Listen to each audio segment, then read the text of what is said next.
Hello guys, நம்ம இன்னைக்கு bomb line annotation பற்றி பார்க்குறோம். ரொம்ப சிம்பிள். இதான் இமேஜ் வரும். இது பிளாக் அண்ட் ஒயிட்டாகவும் வரலாம், இல்லைனா கலர் இமேஜஸும் வரலாம். இதில் வந்து ஒரு 4 லைன் நம்ம வரைய போகிறோம். ஒவ்வொரு ஹேண்டுக்கும் 4 லைன் இருக்கும். ஸோ த ஃபஸ்ட் லைன் வந்து த லெஃப்ட் மோஸ்ட் லைன், அதாவது நம்ம கையை பார்த்திங்கன்னா மேலே உள்ள லைனு. இந்த 4 திக் லைனை தான் கண்டிப்பாக வரையணும்.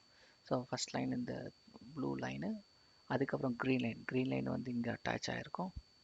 அதுக்கப்புறம் இந்த ரெட் லைனு, அதுக்கப்புறம் இந்த எல்லோ லைன். இப்படி எப்போவுமே இந்த ஆர்டரில் ஃபார்ம் ஆகும்.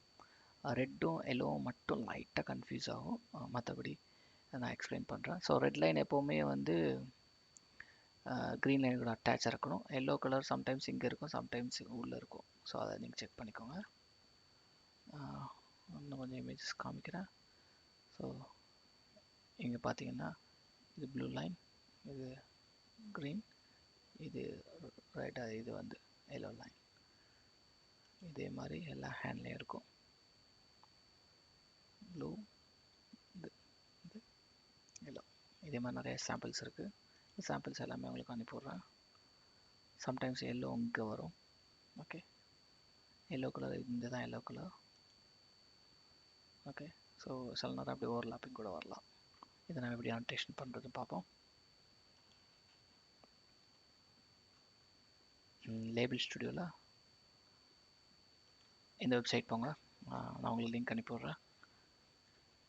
இதில் வந்து இப்படி இமேஜஸ் இருக்கும். அதை கிளிக் பண்ணிங்கன்னா இமேஜஸ் சாயில் எப்படி விசுவலைஸ் ஆகும். இதில் நம்ம கலர்ஸ் மார்க் பண்ணணும்.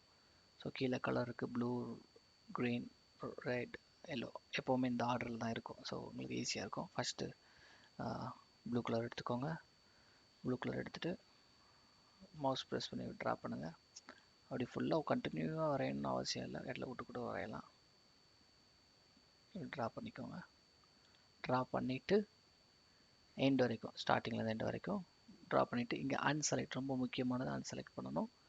அன்செலக்ட் பண்ணிவிட்டு அடுத்த லைனை சூஸ் பண்ணுங்கள். ஹெட்லைன் அப்படியே கரெக்டாக ஹெட்லைனை அப்படியே பிடிச்சி வரைஞ்சிருங்க. ஸோ உங்களுக்கு சில நேரங்களில் எந்த லைன் வரையணும், 2 பிரான்ச்சாக போகுது அப்படின்னா எது திக்காக போகுதோ அதை எடுக்கணும். இல்லைன்னா எது ரொம்ப லாங்காக போகுதோ அதை எடுங்க. ஸோ மேக்ஸிமம் திக்காக போகிறது ஃபஸ்ட்டு செக் பண்ணணும். திக்காக போச்சுன்னா அதில் போயிருங்க. இல்லைனா எது லாங்காக போகுதோ அதை எடுத்துக்கோங்க. அன்செலக்ட் பண்ணுறேன். அப்புறம் லைஃப் லைன் எடுக்கிறேன். லைஃப் லைன் இங்கே நல்லா திக்காகவே இருக்குது. அப்படியே லைஃப் லைன் எடுத்து அப்படியே நீங்கள் வரைகிறீங்க. ஓகே, அப்புறம் அன்செலக்ட் பண்ண ரொம்ப முக்கியமானது. அப்புறம் வாலி லைன் எடுங்க. வாலி லைன் இங்கே ரொம்ப சின்னது, ஸோ சின்ன லைன். ஓகே, ஸோ இதே மாதிரி எல்லாம் பண்ணதுக்கப்புறம் சப்மிட் கொடுக்கணும், மறந்துடக்கூடாது. சப்மிட் ஆனோடனே அடுத்த இமேஜ் இங்கே கிளிக் பண்ணுங்கள். ஓகே, இதில் வந்து ஹார்ட் லைன் எடுத்துக்கோங்க. ஃபஸ்ட்டு ஹார்ட் லைன் இங்கேருந்து ஸ்டார்ட் ஆகி இப்படி அழகாக போயிட்டுருக்கு. ஓகே, அப்புறம் அன்செலக்ட் பண்ணுங்கள். ஹெட்லைன் எடுங்க. அப்படியே அழகாக போயிட்டுருக்கு. ஓகே, இதில் கொஞ்சம் கன்ஃபியூஸ் ஆகுது பார்த்தீங்களா, இதுதான் ஹெட்லைன். ஓகே சார், அதுக்கப்புறம் அன்செலக்ட் பண்ணிவிட்டு லைஃப் லைன் வாங்க.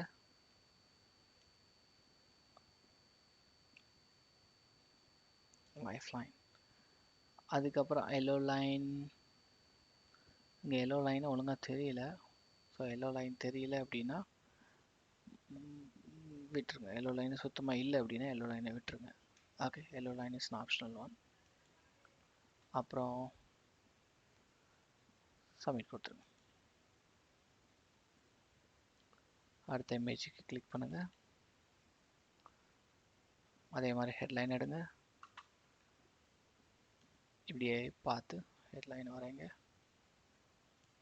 அதுக்கப்புறம் அன்செலக்ட் பண்ணிவிட்டு ஹெட்லைன் இங்கே அவ்வளோதான் வருது.